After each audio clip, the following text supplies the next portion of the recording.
अस्सलाम वालेकुम। आज का हमारा टॉपिक ऑफ डिस्कशन है स्क्रू गेज।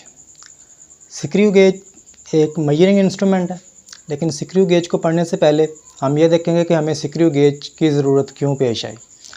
इससे पहले हमने मुख्तलिफ़ किस्म के मेजरिंग इंस्ट्रूमेंट्स के बारे में पढ़ा था, जैसे मीटर रूल था जो कि 1 मिलीमीटर तक की लेंथ को मेजर करने के लिए यूज़ होता था, उसका लीस्ट काउंट 1 मिलीमीटर था।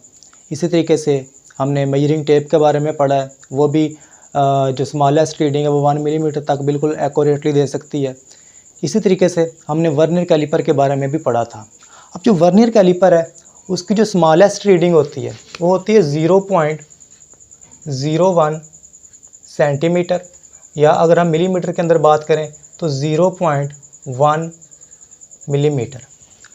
अब जो हमारा वर्नियर कैलिपर है वो 0.1 मिलीमीटर तक की लेंथ की अगर कोई चीज़ है या 0.1 मिलीमीटर तक के डायमीटर की कोई ऑब्जेक्ट है हमारा, उसकी मेजरमेंट तो वो बिल्कुल एक्यूरेटली कर देगा।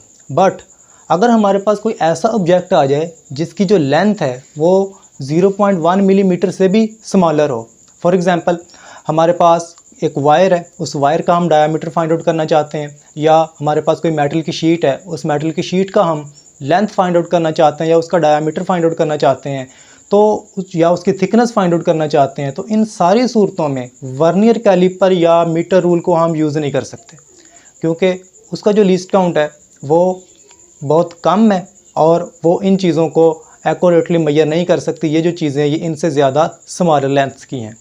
तो इस मकसद के लिए हम यूज़ करते हैं माइक्रोमीटर स्क्रू गेज। इसको माइक्रोमीटर स्क्रू गेज भी कहा जाता है क्योंकि ये बहुत छोटी लेंथ्स को मेजर करने के लिए यूज़ किया जाता है। तो अगर हम माइक्रोमीटर स्क्रू गेज को डिफ़ाइन करना चाहें तो हम इस तरीके से डिफ़ाइन कर सकते हैं, इट इज़ यूज़ टू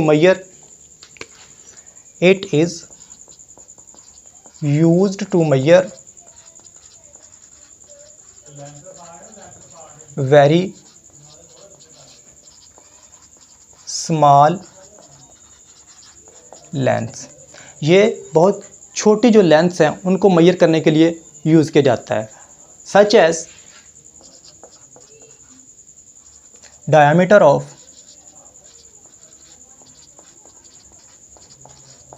जैसे कि डायमीटर है ऑफ वायर का, और थिकनेस ऑफ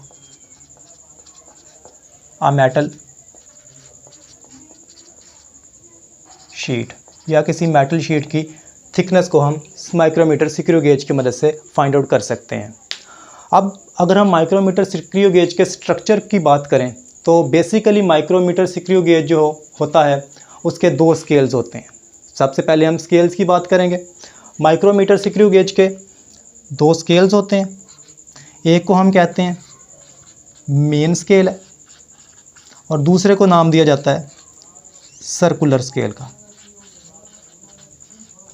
लेकिन मेन स्केल और सर्कुलर स्केल को डिस्कस करने से पहले हम माइक्रोमीटर स्क्रू गेज के स्ट्रक्चर के बारे में देखते हैं। हमारा माइक्रोमीटर स्क्रू गेज एक मेटल के बने हुए फ्रेम के ऊपर मुश्तमिल होता है जिसकी एक यू शक्ल होती है। इस यू शक्ल के मेटल के फ्रेम के एक साइड पे एक मेटल का बॉक्स अटैच होता है जिसको एनविल कहा जाता है, या इसका दूसरा नाम स्टड भी है। इसको स्टड कहा जाता है या फिर एनविल कहा जाता है। ये मेटल की इस फ्रेम के साथ बिल्कुल फिक्स होता है, ये मूव नहीं करता। इसकी ऑपोजिट साइड के ऊपर एक मूव करने वाला स्पिंडल लगा हुआ होता है। जैसे ही हमारा थिम्बल जो इसके बैक साइड पे लगा हुआ है वो घूमेगा, हमारा जो स्पिंडल है वो आगे और पीछे की तरफ लेफ़्ट और राइट मूव करेगा। अब स्पिंडल के पीछे एक लॉक होता है। ये लॉक उस वक़्त यूज़ किया जाता है जब हम किसी चीज़ को मेजर कर रहे हैं, उस चीज़ को इस स्पिंडल और एनविल के दरमियान रख दिया जाता है, थिम्बल को घुमा के उसको टाइट कर दिया जाता है, तो उस वक़्त लॉक यूज़ किया जाता है ताकि हम इजीली मेजरमेंट ले सकें। इस लॉक के साथ हमारे पास एक स्लीव होती है जो कि घूम सकती है। ये खोखला सिलेंडर होता है। इस स्लीव के ऊपर हॉरिजेंटली एक हमारे पास मेन स्केल होता है। इस मेन स्केल के ऊपर जो डिवीजन्स हैं वो एक डिवीज़न से लेकर दूसरी डिवीज़न तक का जो डिस्टेंस है वो आम तौर पे 0.5 मिलीमीटर तक का होता है। इस एक डिवीज़न से लेकर दूसरे डिवीज़न तक का जो डिस्टेंस है वो आमतौर पे 0.5 मिलीमीटर तक का हो सकता है। इसी तरीके से इस स्लीव के साथ जो स्केल अटैच है, इस स्केल को हम कहते हैं मेन स्केल। ये मेन स्केल है, यानी मेन स्केल के ऊपर जो स्मॉलेस्ट मेजरमेंट है वो हमारे पास 0.5 मिलीमीटर तक की होती है। इस मेन स्केल के साथ हमारे पास एक सर्कुलर स्केल अटैच होता है। इस सर्कुलर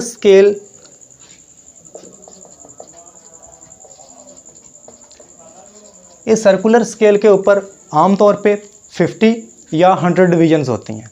अगर यहाँ पे 50 डिवीजन्स हैं तो यहाँ पे जो हमारे पास मेन स्केल है उसके ऊपर जो डिस्टेंस है वो 1 मिलीमीटर तक का होगा। अगर यहाँ पे 100 डिवीजन्स हैं अगर यहाँ पे 50 डिवीजन्स हैं तो यहाँ पे जो डिस्टेंस है वो 0.5 मिलीमीटर तक का होगा। अगर यहाँ पे 100 डिवीजन्स हैं तो मेन स्केल के ऊपर जो डिस्टेंस है एक डिवीजन से लेकर दूसरे डिवीजन तक का वो 0.5 मिलीमीटर तक का होगा। उसके बाद सर्कुलर स्केल के बैक साइड पे एक थिम्बल लगी हुई होती है। इस थिम्बल का काम ये होता है कि इसको घुमाया जाता है, इसके घूमने से सर्कुलर स्केल मूव करता है, घूमता है, रोटेट करता है। जैसे ही सर्कुलर स्केल रोटेट करता है उसकी रोटेशन से जो स्पिंडल है वो लेफ़्ट साइड पे या राइट साइड की तरफ मूव कर जाती है। उसके बाद इस थिम्बल की बैक साइड पे हमारे पास एक रिचेट होती है। इस रिचेट का काम ये होता है कि स्क्रू गेज चूँकि एक बहुत नाजुक आला है, एक नाजुक इंस्ट्रूमेंट है, हसास है, तो इस सेंसिटिव इंस्ट्रूमेंट को ख़राब होने से बचाने के लिए यहाँ पर जो रिचेट है वो काम करती है। इस रिचेट का काम ये होता है कि जैसे ही सेंटर में रख के जिस चीज़ का आपने डायामीटर या लेंथ फाइंड आउट करनी है इसको रोटेट करवाया जाता है। जब ये फिक्स हो जाती है तो उसको ज़्यादा दबाव से बचाने के लिए रिचेट लगाई जाती है। रिचेट जैसे ही क्लिक की आवाज़ देगी उस वक़्त हम समझ जाएंगे कि हमारा जो स्क्रू गेज है वो बिल्कुल टाइट हो चुका है। उसके बाद जैसे ही थिम्बल अपना एक चक्कर मुकम्मल करती है, एक दफ़ा रोटेट करती है, इसके रोटेट करने के बाद हमारे पास जो स्पिंडल है वो 0.5 मिलीमीटर उस सूरत में जब हमारे पास यहाँ पे सर्कुलर स्केल के ऊपर नंबर ऑफ़ डिवीजन्स 50 होंगी। जब 50 नंबर ऑफ़ डिवीजन्स हैं तो हमारे पास जो सर्कुलर स्केल के ऊपर 50 नंबर ऑफ़ डिवीजन्स होंगी तो हमारा जो थिम्बल है जब वो एक चक्कर मुकम्मल करेगा उसके एक चक्कर मुकम्मल करने पर स्पिंडल 0.5 मिलीमीटर लेफ़्ट साइड पे या राइट साइड पे मूव कर जाएगी। अब ये जो डिस्टेंस है जो इस स्पिंडल के घूमने की वजह से, थिम्बल के घूमने की वजह से स्पिंडल ने मूव किया है, इसको कहा जाता है स्क्रू गेज की pitch. Pitch of screw gauge most important definition है। स्क्रू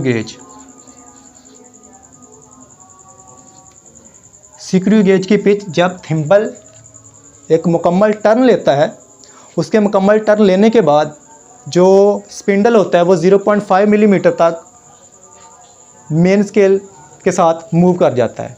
इसको हम कहते हैं ये स्क्रू गेज की पिच है। तो we can define it when thimble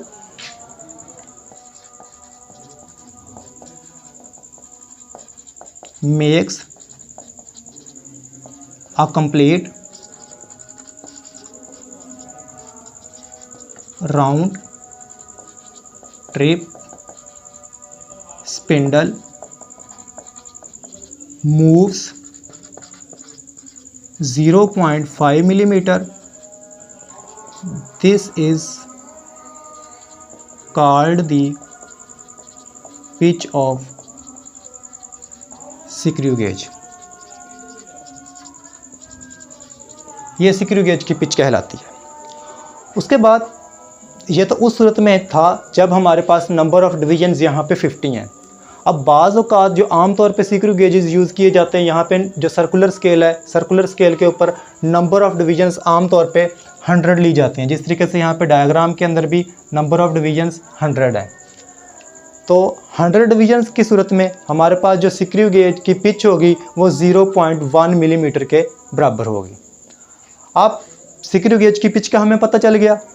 हमें मेन स्केल की ऊपर जो स्मॉलेस्ट डिवीजन है, दोनों सूरतों में अगर 100 नंबर ऑफ़ डिवीजन्स होंगे सर्कुलर स्केल के ऊपर तो 0.1 मिलीमीटर, और अगर 50 नंबर ऑफ़ डिवीजन्स होंगी तो 0.5 मिलीमीटर होती है। ये स्क्रू गेज की पिच के बारे में भी हमें पता चल गया। तो इस तरीके से हम मेन स्केल और सर्कुलर स्केल के बारे में इस इंफॉर्मेशन से इसका लीस्ट काउंट फाइंड आउट कर सकते हैं। तो जो हमारे पास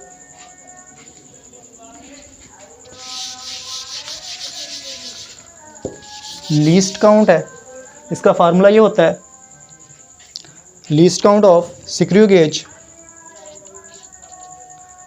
पिच ऑफ स्क्रू गेज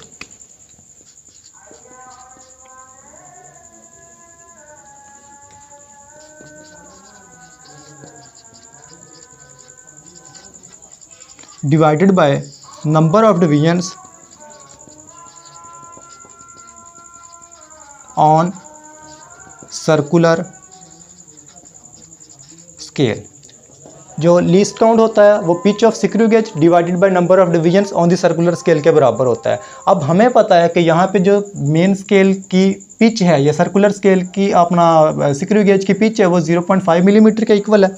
तो यहाँ पे हम 0.5 मिलीमीटर पुट कर देंगे divided by number of divisions. In that case number of divisions हमारे पास 50 हैं, इसको 50 के साथ डिवाइड कर देंगे, हमारे पास रिज़ल्ट आ जाएगा 0.01 मिलीमीटर। ये जो 0.01 मिलीमीटर है ये हमारा लीस्ट काउंट है स्क्रू गेज का, यानी कि स्क्रू गेज की मदद से हम 0.01 मिलीमीटर तक की एक्यूरेट मेजरमेंट कर सकते हैं। उसके बाद अगर हम इसी लीस्ट काउंट को सेंटीमीटर के अंदर कन्वर्ट करना चाहते हैं तो हमें पता है कि 1 सेंटीमीटर बराबर होता है 10 मिलीमीटर के। अगर हमें छोटे यूनिट से बड़े यूनिट की तरफ जाना होता है तो हमें डिवाइड करना पड़ता है। तो हमारे पास जो लीस्ट काउंट है 0.01 सेंटीमीटर मिलीमीटर, इसको जब हम 110 के साथ डिवाइड करेंगे तो लीस्ट काउंट सेंटीमीटर में आपके पास आ जाएगा 0.001 सेंटीमीटर। ये स्क्रू गेज का लीस्ट काउंट है सेंटीमीटर में। तो इसका मतलब ये हुआ कि हम स्क्रू गेज की मदद से 0.01 मिलीमीटर या 0.001 सेंटीमीटर तक की जो डायामीटर की लेंथ है इसको बिल्कुल इजीली मेजर कर सकते हैं, एक्यूरेटली मेजर कर सकते हैं। अब हम डिस्कस करेंगे ज़ीरो एरर के बारे में। जैसा कि हमें पता है कि कोई भी जो इंस्ट्रूमेंट होता है जो फिज़िक्स में मेजरमेंट के लिए यूज़ किया जाता है उसमें कोई ना कोई गलती का इम्कान हो सकता है, कोई ना कोई फ़ॉल्ट हो सकता है, जिस फॉल्ट की वजह से उसकी जो मेजरमेंट है वो या ओरिजिनल वैल्यू से कम आ सकती है या फिर ओरिजिनल वैल्यू से ज़्यादा आ सकती है। इस किस्म के फॉल्ट को हम कहते हैं ज़ीरो एरर। तो स्क्रू गेज की सूरत में ज़ीरो एरर फाइंड आउट करने के लिए सबसे पहले जो स्क्रू गेज होता है इसकी थिम्बल को घुमा के इसको जेंटली आपस में टाइट किया जाता है उस वक्त तक जब तक कि यहाँ से रिचर्ड से क्लिक की आवाज़ नहीं आना शुरू हो जाती। जैसे ही क्लिक की आवाज़ आती है उस वक्त देखा जाता है कि क्या मेन स्केल की जो ज़ीरो है वो वर्नियर अपना सर्कुलर स्केल की ज़ीरो के साथ मिल रही है या उससे आगे या पीछे की तरफ मूव कर गई है। अब अगर मेन स्केल की ज़ीरो और सर्कुलर स्केल की ज़ीरो एक दूसरे के बिल्कुल बराबर हों, एक दूसरे के पैरेलल हों, इस सूरत में हमारा जो ज़ीरो एरर है वो सिफर होगा। इस इंस्ट्रूमेंट के अंदर किसी भी किस्म की कोई भी गलती नहीं होगी, कोई भी फॉल्ट नहीं होगा। इस वक्त हम ये कहेंगे कि हमारा जो इंस्ट्रूमेंट है वो बिल्कुल एक्यूरेट है, बिल्कुल करेक्ट है। बट अगर ऐसा हो कि हम जो हमारे पास सर्कुलर स्केल है, हमारे पास जो थिम्बल है, इसको बिल्कुल टाइट करते हैं, टाइट करने के बाद स्पिंडल जब इसके साथ बिल्कुल अटैच हो जाती है हमारे एनविल के साथ या स्टड के साथ, तब हमारी जो ज़ीरो है वो सर्कुलर स्केल की ज़ीरो और मेन स्केल की ज़ीरो आपस में बराबर नहीं आती। इस वक्त हमारे पास इंस्ट्रूमेंट के अंदर एरर हो सकता है। अब जो एरर होगा ये एरर दो तरह का हो सकता है, या तो ये पॉजिटिव ज़ीरो एरर हो सकता है या ये नेगेटिव ज़ीरो एरर हो सकता है।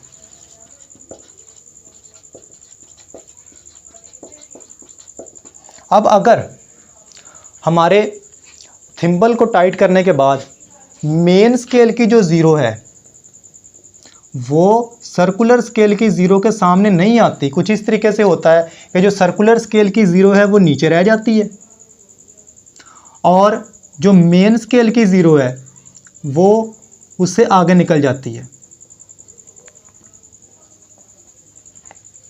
यानी मेन स्केल की ज़ीरो ऊपर है और सर्कुलर स्केल की ज़ीरो नीचे है। The zero of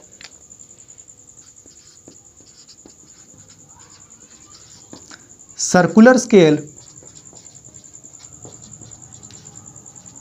is below than zero of main scale, then there will be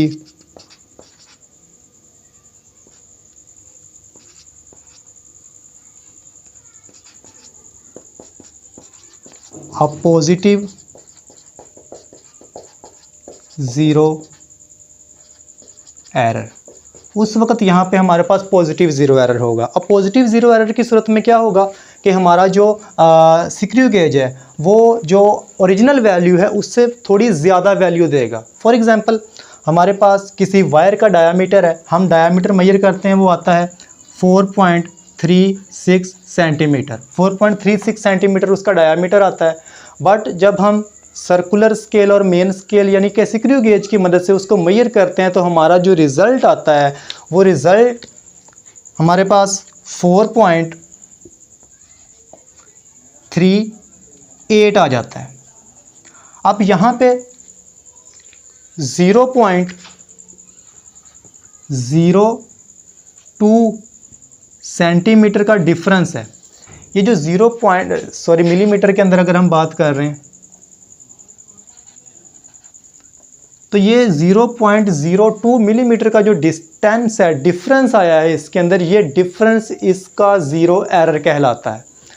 तो ये डिफरेंस चूंकि ज़्यादा है इस वजह से हम इसको कहते हैं ये पॉजिटिव ज़ीरो एरर है। तो पॉजिटिव ज़ीरो एरर वो एरर होता है जब मेन स्केल की ज़ीरो और सर्कुलर स्केल की ज़ीरो आपस में ना मिलें, बल्कि जो सर्कुलर स्केल है उसकी ज़ीरो मेन स्केल की ज़ीरो से नीचे रह जाए। इस वक्त जो एरर होता है वो पॉजिटिव ज़ीरो एरर होता है। इस वक्त हमारा जो सिक्रू गेज है वो ओरिजिनल वैल्यू से कुछ ज़्यादा मेजरमेंट हमें करके दे रहा होता है। इसको करेक्ट करने के लिए हमें जो इसकी मेजर्ड वैल्यू होती है उसमें से जो ज़ीरो एरर है उस ज़ीरो एरर को सब्ट्रैक्ट करना पड़ता है।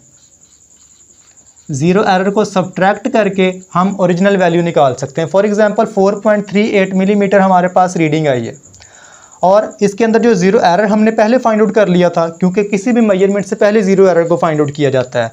अगर वो ज़ीरो एरर आपके पास 0.02 मिलीमीटर था तो इस वैल्यू में से 0.02 मिलीमीटर को जब आप माइनस करेंगे, माइनस करने से हमारे पास जो रिज़ल्ट है वो बिल्कुल एक्यूरेट आ जाएगा। यानी कि अगर हमारे पास पॉजिटिव ज़ीरो एरर है तो उसकी जो ज़ीरो करेक्शन होगी वो सब्ट्रैक्ट करने से हमारे पास आएगी। इसी तरीके से अगर हमारे पास कुछ इस तरीके से होता है कि सर्कुलर स्केल की जो ज़ीरो है वो मेन स्केल की ज़ीरो से आगे निकल जाती है। सर्कुलर स्केल की ज़ीरो मेन स्केल की ज़ीरो से आगे निकल गई। अब इस सूरत में हमारा जो इंस्ट्रूमेंट है, सिक्रू गेज है, वो ओरिजिनल वैल्यू से, जो उसकी ओरिजिनल वैल्यू है उससे स्लाइटली कम मेजरमेंट देगा। फॉर एग्जांपल फ़र्ज़ कर लिया हमने, हमारे पास जो ज़ीरो एरर आया है वो 0.02 मिलीमीटर का आया है। तो इस सूरत में हम जो मेजरमेंट लेंगे इससे वो जो रिज़ल्ट आएगा वो रिज़ल्ट हमारे पास कुछ इस तरीके से आएगा 4.34 मिलीमीटर। चूँकि हमारे पास जो ज़ीरो एरर था वो स्लाइटली कम मेजरमेंट दे रहा है, ओरिजिनल वैल्यू 4.38 मिलीमीटर है, जबकि हमने जो पैमाइश की है उसके हिसाब से जो मेजरमेंट आई है वो 3.34 मिलीमीटर आई है। तो इस ज़ीरो एरर को करेक्ट करने के लिए, ज़ीरो करेक्शन के लिए हम जो इसकी मेजर्ड वैल्यू है इसमें 0.02 मिलीमीटर का इजाफा कर देंगे। जब इसके अंदर ऐड करेंगे तो हमारे पास जो एक्यूरेट ओरिजिनल लेंथ है वो हमारे पास ऑब्टेन हो जाएगी, ओरिजिनल लेंथ हमारे पास आ जाएगी।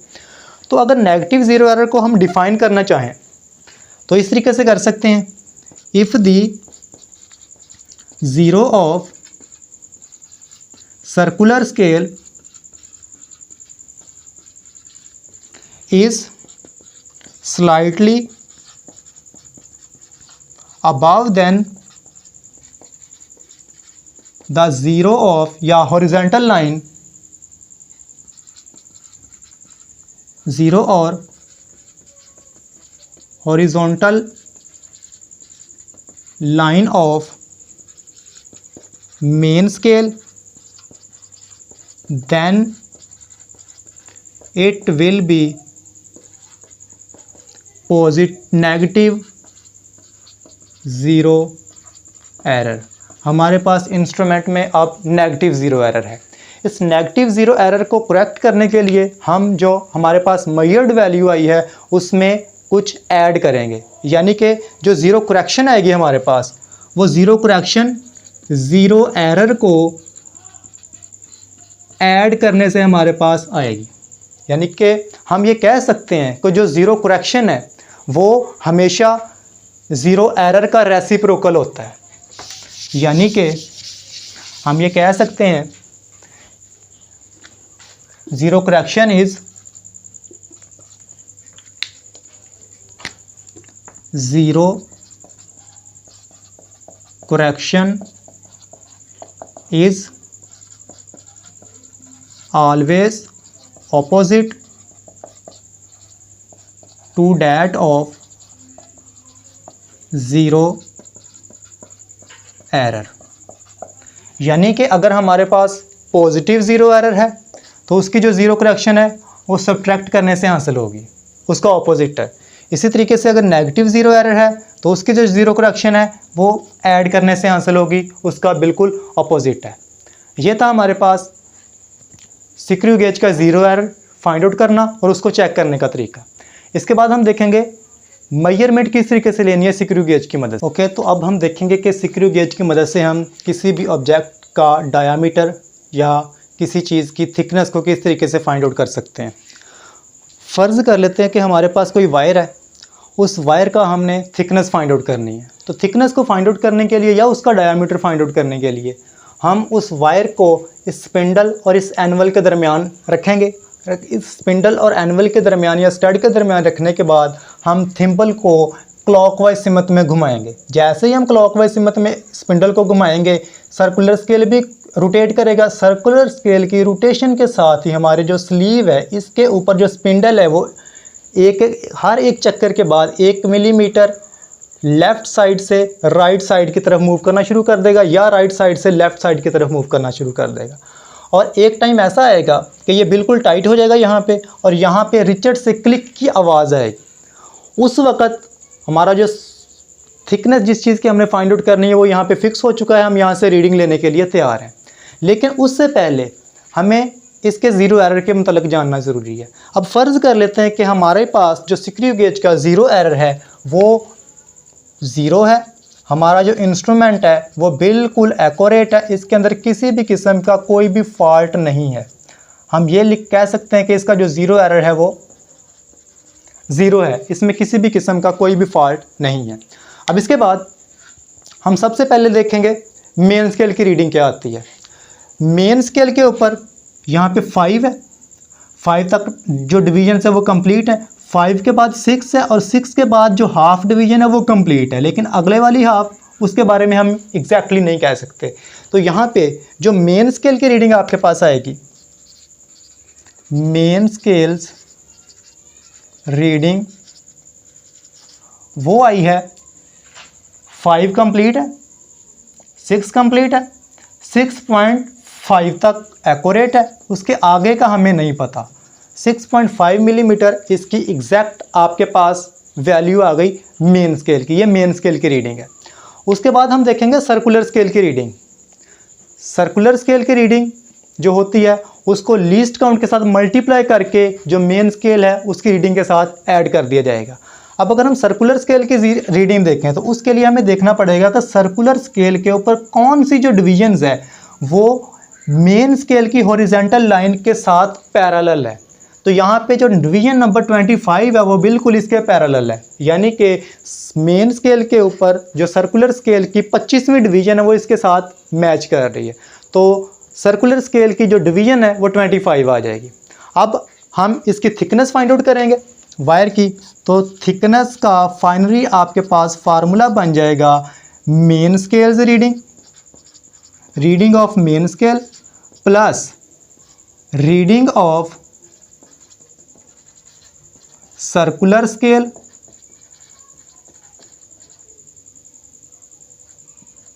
मल्टीप्लाई लीस्ट काउंट, इसके लीस्ट काउंट के साथ मल्टीप्लाई कर दिया जाएगा।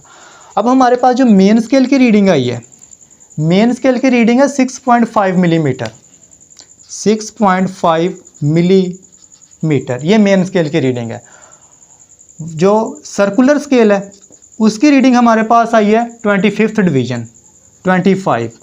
अब हमें पता है कि जो लीस्ट काउंट होता है उसका लीस्ट काउंट होता है 0.01 मिलीमीटर, और सेंटीमीटर के अंदर अगर हम देखेंगे तो 0.001 सेंटीमीटर हो जाएगा। लेकिन यहाँ पे हम मिलीमीटर के अंदर रीडिंग ले रहे हैं, तो इसकी जो वैल्यू है वो 0.01 मिलीमीटर के अंदर ही हम यूनिट को यूज़ करेंगे। तो यहाँ पे आपके पास आ जाएगा 25 मल्टीप्लाई 0.01 मिलीमीटर। जब इसको इसके साथ मल्टीप्लाई किया जाएगा तो रिज़ल्ट आपके पास कुछ इस तरीके से बनेगा 6.5 मिलीमीटर प्लस 0.01 मिलीमीटर को जब अब मल्टीप्लाई किया जाएगा 25 के साथ, तो हमारे पास रिज़ल्ट आएगा 0.25 मिलीमीटर। दोनों को ऐड करेंगे, ऐड करने के बाद जो रिज़ल्ट आएगा वो बनेगा 6.75 मिलीमीटर। तो ये जो 6.75 मिलीमीटर है ये थिकनेस है उस वायर की जिसके बारे में हमें मालूम करना था। तो ये है हमारे पास स्क्रू गेज के काम करने का तरीका। इसके बाद हम देखेंगे कि जो मुख्तलिफ़ किस्म के इंस्ट्रूमेंट्स होते हैं उनके लिमिटेशंस क्या हैं। सबसे पहले मेजरिंग टेप थी। मेजरिंग टेप जो होती है उसकी जो रेंज होती है वो 1 सेंटीमीटर से लेकर सिविल मीटर्स तक हो सकती है, और इसका जो लीस्ट काउंट है वो हमें पता है कि 1 मिलीमीटर के बराबर है। इसी तरीके से सेकंड नंबर पे हमने देखा था मीटर रूल के बारे में। मीटर रूल इसकी जो रेंज है वो 1 मिलीमीटर से लेकर आमतौर पे लेबॉर्ट्रीज़ के अंदर 1 मीटर तक आते हैं, और इसका जो लीस्ट काउंट है वो भी 1 मिलीमीटर है। इसके बाद एक एक्यूरेट इंस्ट्रूमेंट था हमारे पास vernier caliper. Vernier caliper 0.1 millimetre से लेकर आमतौर पे 15 सेंटीमीटर तक की रेंज के अंदर मौजूद होते हैं, लेकिन इसका जो लीस्ट काउंट है वो 0.1 मिलीमीटर है। उसके बाद एंड पे जो अभी हमने देखा है माइक्रोमीटर स्क्रू गेज, इसकी जो रेंज है वो 0.01 मिलीमीटर से लेकर 2.5 सेंटीमीटर तक की ये लेंथ को मेजर करने के काबिल होता है, और इसका जो लीस्ट काउंट है वो 0.01 मिलीमीटर के बराबर है। लेकिन इनकी जो रेंजेस हैं वो मुख्तलिफ हो सकती हैं टाइम के साथ साथ। होप सो आपको ये लेक्चर समझ आ गया होगा। अल्लाह हाफिज़।